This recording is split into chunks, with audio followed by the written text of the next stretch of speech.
Okay, I replied. You're talking as if you're not human.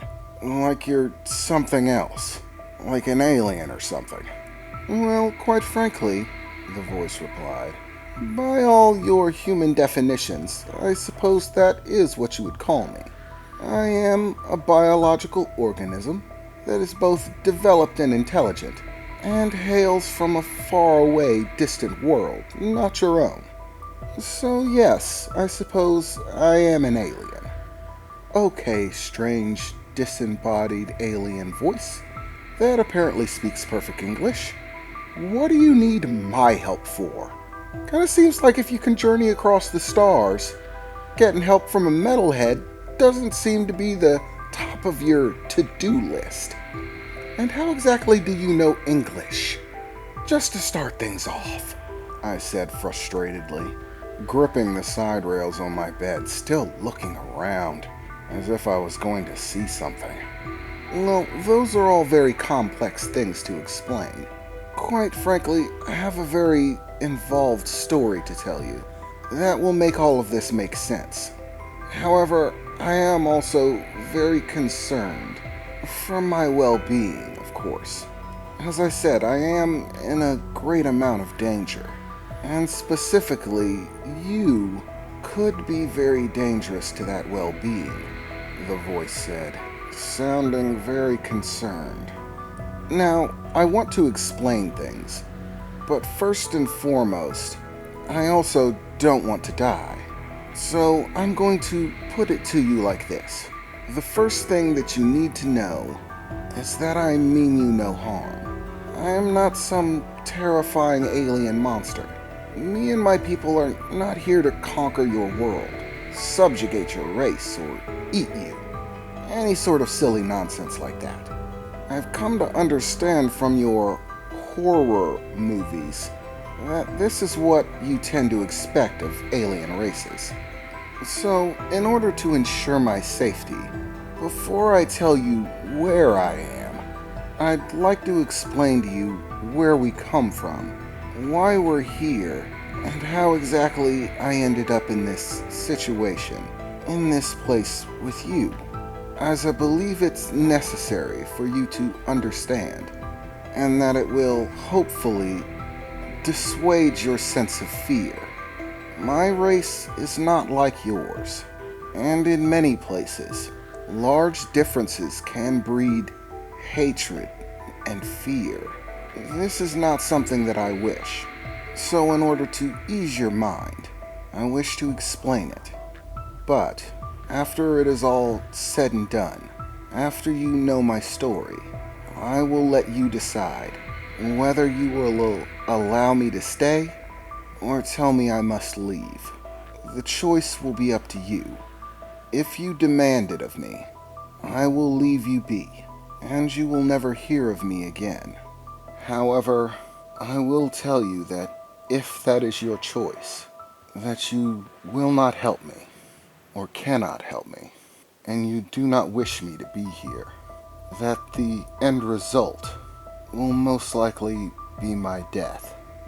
And not only my own death, but the enslavement of my entire race, or what's left of it, the female voice said, sounding extremely upset and sad. Is it really that bad for her? Are people really in that much danger? And what does she mean, what's left of them? I thought to myself as I listened to her speak. Myself and my people come from a very distant place, a far-off world, very different from this one. There, my race and our partner race lived in peace for a great deal of time. For many thousands of years, we existed in harmony and cooperation. We were peaceful and lived together joyfully until the arrival of the Ender. We do not know where the Ender come from, what their goals are, why they came to us. But in the end, I suppose it makes no difference. They came as if they were a plague, a never-ending swarm.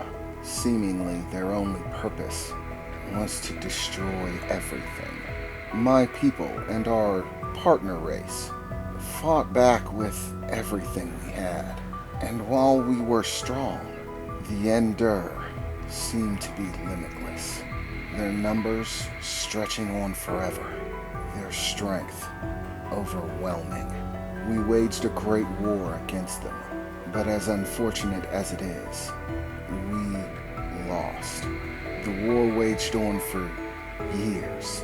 By the time it was over, our entire world was little more than a series of destruction. Cities burnt to the ground, land scorched, life fleeting, and almost all of our partner race had died off or been taken by the Endure. You must understand, on our home world, my race is looked at as a great blessing. From the perspective of your world, you might even call it religious worship. We were viewed as sacred, the most important forms of life. And in the end, the few members of our partner race that remained spent what little resources they had left, creating for us a vessel capable of safely transporting us somewhere far away from the Endure, somewhere we would be safe, where we could make a new home, live in peace, flourish as we once did long ago. And so with this vessel, they sent us out into the stars, in search of a new home. And after many years of searching, we found this world, the one you call Earth. Not only did it have abundant resources, was it filled with life, air, water, but it had a far more important resource, a race, a sentient race with which to live, to partner and align ourselves with. There are very few worlds that have such things, and so, with little resources left to continue to travel, in hopes of finding a new place to live, we were left with no choice but to choose here to make our new home. We had hoped to begin peaceful communications with your people, to begin making our home here. We are, in essence, refugees, people without a world, without a home, and we had hoped that mankind would be so gracious as to allow us to stay. After we made our way to your world, we made first contact. We thought everything was going well. The person we seemed to make contact with was open to the concept, the idea of working alongside us. Despite our differences, she even took on a partner, one of our race, in order to ease the process. Let her know that we were safe, that we meant no harm, and that we could be of great benefit to mankind. However, this is where the story continues to be troubling. Whether by a twist of fate or simple misfortune, the person that we initially made contact with, who told the tale of where we came from and why we were here, was a woman by the name Becky. But while Becky seemed to act pleasantly, in time we found that her actions were quite the opposite. In all essence, she tricked us. She fooled us into playing her game and giving her what she wanted. And in the end, we became no more than her prisoners. You must understand, my race, we are not capable on our own. I am one of very few who actually possesses any measure of strength without a partner. In order to possess true strength, my race requires that we partner with another to share our strength and benefit one another. And without this, most of us are all but helpless.